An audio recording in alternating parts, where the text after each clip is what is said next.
Raider Nation, welcome to the first edition of what I'm going to call the Raider Nation Rewind. It's a new series I want to start here on this channel. It's where we go and we take topics that other people from the Raider Nation are talking about, and we join the conversation. So you ever watch a video and they're getting a lot of pub, maybe it's a live show, and you just want to have your opinion heard on the topic, which is pretty much what we all do here anyway, right? We'll get our information from an article or announcement through mainstream media, and then we bring it to the interwebs and we give our opinion on it. So the Raider Nation Rewind right here on Night of the Shield.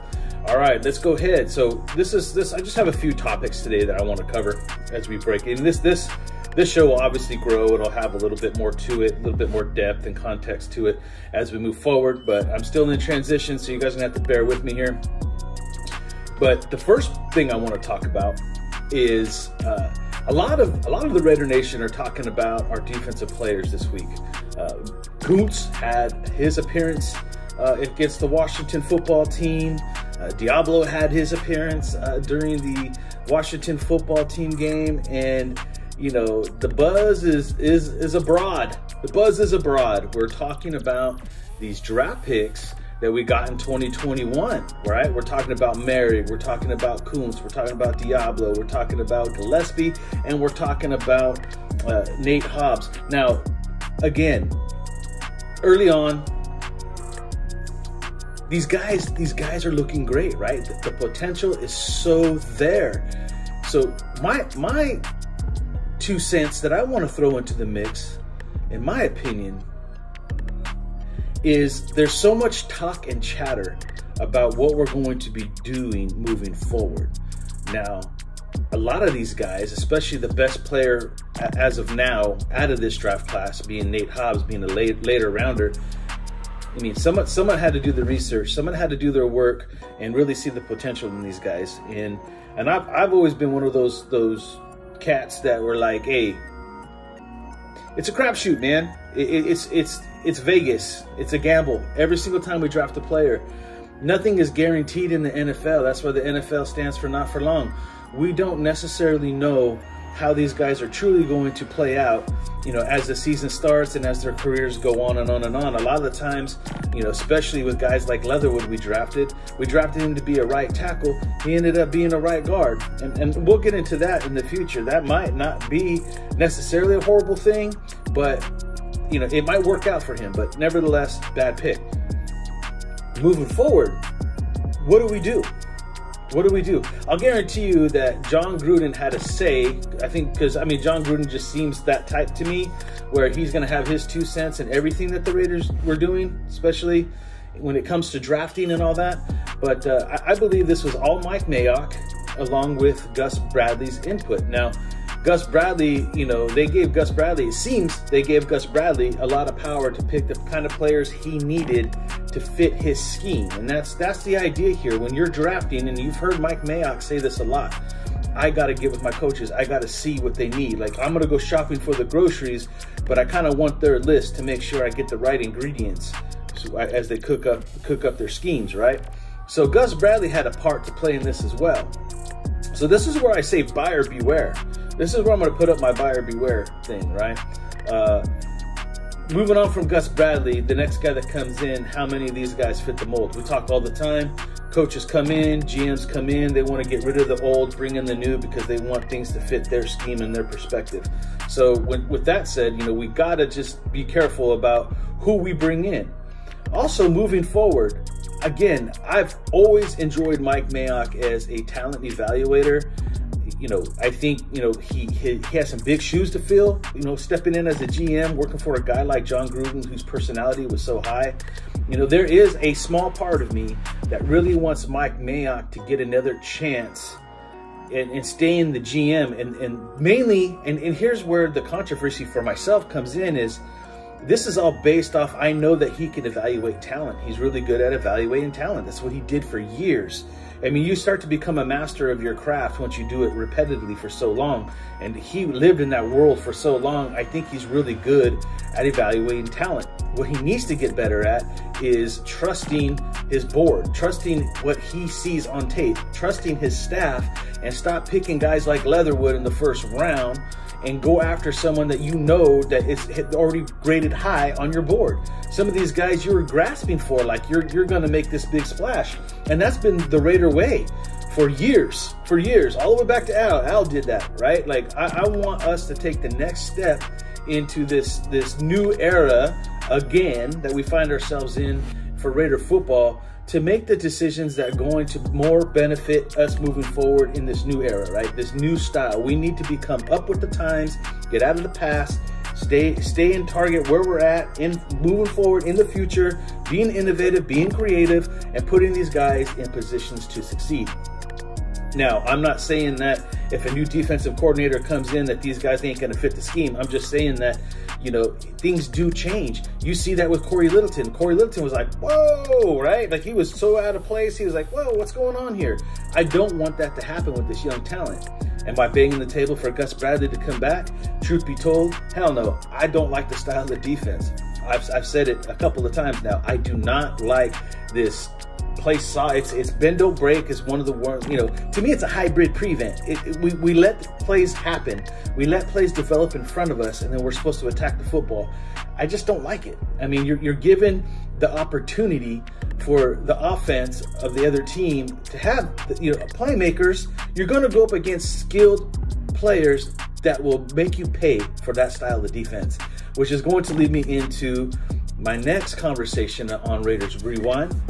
Raider Nation Rewind, and that is the Kansas City Chief game coming up. Now, I watched Wi-Fi Willie's video, and you know he was talking about Colin Cowherd coming in and what they were saying about the Raiders, and how if you look at the Washington game, there was a PI penalty, and then, you know, in an era where we're always talking about stop making excuses. Look, this offense is not consistent. Do we have weapons? Do we have players on this football team that can be explosive? Yes. Well, there's penalties. Sure, there's penalties in every single game that are not called and probably shouldn't be called across the board. It's not just a Raider issue. It's a league issue. And this is where all the conspiracy stuff starts to play in, which I don't play into the conspiracy card. I believe that no matter what the refs try to do, and that's been the Raiders' MO, is we go out, we overcome those, and we make the plays that matter. We make the plays that there's no controversy. You know, get better separation, throw a better pass, make the catch, and that eliminates the fact that they PI'd you. Anyway, moving on. I'm not going to stay focused on that. We're going up against the Kansas City Chiefs. Now, a lot of things are being said about Patrick Mahomes not being able to throw touchdown passes in the last couple of weeks. Well, I'm going to say again, let's beware here. Let's be careful. I talked a lot about this when it came to us, especially after the Gruden situation, where these situations like this, people just tend to rise to the occasion. Do you think a Patrick Mahomes and a Kansas City offense that has not, you know, scored a touchdown with Patrick Mahomes' arm in 2 weeks is going to be like that for the rest of the season? Do you really honestly think because of those last 2 weeks against two other teams in two other scenarios that that's going to be what we get to face this week? Or because it's Raider week, as everybody likes to say when they play us, do you think that there's going to be a level that is raised for even guys like Patrick Mahomes, who hasn't thrown a touchdown in 2 weeks, to say, I'm going to go and light these asses up right now. Like, I'm coming out. It's my coming out party. And think about what they did to us the last time we played them. And to me, it's primarily because of the way we play defense. Kansas City, just as much as Cowherd wants to say we have these explosive players and these explosive weapons and all these things, I say Kansas City's even better. I see Kansas City's in a better position than we are with Kelsey and Hill, right? They have playmakers too. And the difference between Kansas City and the Raiders right now is the Raiders will let you catch it. The Raiders are going to let you catch it in front of them. And some of these players will eat us alive if we let them. And I mean, which means if we're going to play this Gus Bradley defense against the Kansas City Chiefs, we're going to have to be real quick at getting to the ball and getting these guys to the ground. We can't let them get behind us. And there's so many intangibles in and out of these things to sit there and say, oh, the Kansas City Chiefs hasn't scored a touchdown with Patrick Mahomes in 2 weeks. The Raiders have the most, opportune time right now to go in and kill it. I'm actually more worried than I'm not, because of how we played them last time we played them. And the fact that they haven't, I think it's going to be a point of emphasis to make sure that Patrick Mahomes gets some touchdowns this week, especially against the Raiders in Raider week. So, again, we could sit here and talk about, how bad the Kansas City Chiefs have been on offense, and, how it's flipped. Their script is flipped. First it was their defense, now it's their offense. Hey, they're just a game away. That's all it takes, 1 week. They're just 1 week, one game away from putting the full thing together. A good defense and a good offense. And to argue that, so are we. The difference is they got 8 wins, we don't.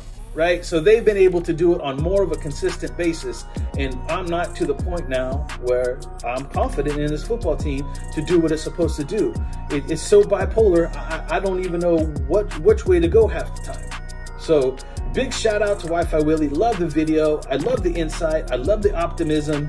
I was once there. Right? I was once that guy that came out here with pom-poms every single week, was like, woo, woo, we're going to win every week. It's not reality, guys. It's not reality. And I really love how it's changed here on YouTube and how people are coming out and just speaking their mind. It doesn't mean I'm right. Doesn't mean my opinion's the best or whatever. I'm just, at some point you have to start calling an egg an egg. And this is where I'm at. Like, this egg has been an egg, and it's been scrambled twice over. Right? So, again, do I think the Raiders could win? The Raiders could win every week. Let's be honest. I could sit here and tell you how I think the Raiders are going to win. And that's easy. That's easy, right? It's called play some consistent offense. Move the football. Our defense is going to make some stops. It's not like the Chiefs are going to run on us and tear us all up on every drive. But, we need to see the Raiders that play against the Cowboys. And that's what we keep hearing. Oh, this is a team that went in on Thanksgiving Day and beat the Cowboys. Yeah, and it's also the team that lost against the Washington football team. Well, yeah, but they were in the game. There was a penalty. They could have. Yeah, but we should. If you're saying that we can go and compete with the Dallas Cowboys on Thanksgiving Day, we should have whipped the ass of the Washington football team. Period. That shouldn't even been a game. That shouldn't even been a contest. That should have been a wrap. Tie a bow on it, send it off. That should have been done. Done. Anyway, speaking of done, I'm going to wrap up this first ever episode of Raider Nation Rewind right here on Night of the Shield. I want to thank you all for being a part of this journey with me and welcoming me back. I'm going to continue to do these. I'm going to continue to try my best to evaluate this team and call it like it is. Call it like it is. I'm tired of sugar stepping all this shit, man. This team needs to get their head out of their ass and really start making decisions that are going to move this franchise forward, right? Period. And we'll leave it at that for now. But if you're new here, please hit that subscribe button, the notification bell, so you can be updated every time I drop another video. And don't forget to sack that like button, man. Sack it, hit it, smash it, elbow it. I don't care what you do. The people's elbow, whatever you got to do on that like button. Let's raise this algorithm up a little bit. This channel's been dormant. I've been pushed way to the bottom. I got to find a way to kind of create a fire and a life under this. And I'm hoping the Raider Nation Rewind helps me with that. I do want to do some live videos moving forward. Just give me some time to get some stuff situated back here at home, and we'll be moving this thing forward. But until next time, you know what it is. Stay Raider strong, and I'll see you guys on the next one.